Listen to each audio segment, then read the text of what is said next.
देवउठनी एकादशी के पहले विष्णु सैनी एकादशी होती है, जो आषाढ़ में होती है।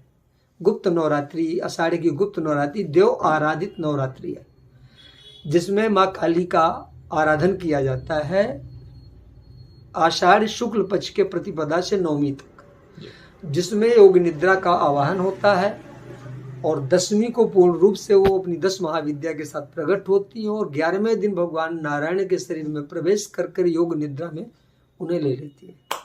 4 महीने वो योग निद्रा में रहते हैं, जिस समय से भगवान योग निद्रा में चले जाते हैं, क्योंकि सारे संसार का कारण विष्णु क्यों है? विश्व को जो अणु रूप में अपने उदर में धारण करता है, इसलिए वो विष्णु कहलाता है।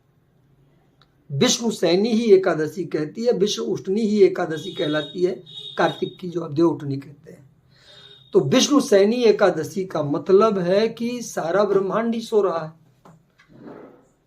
जो अणु रूप में जो उसको धारण ही किए हुए है अपने उदर में विश्व को, तो जब वो सो गया तो फिर विश्व में विकास के कार्य जो अन्न है, ऐसी मान्यताएं हैं कि नारायण या विष्णु के सोने के बाद संस्कार के वो कार्य जो अपने से नहीं होते वो नहीं होंगे, जो अपने से हम करते हैं वही भर नहीं होंगे, जो अपने से प्राकृतिक प्रदत्त है वो तो होंगे ही, जैसे गर्भाधान हो सकता है या अन्य क्रियाएं जो है उसमें हो सकती हैं, जन्म और मृत्यु, ये संस्कार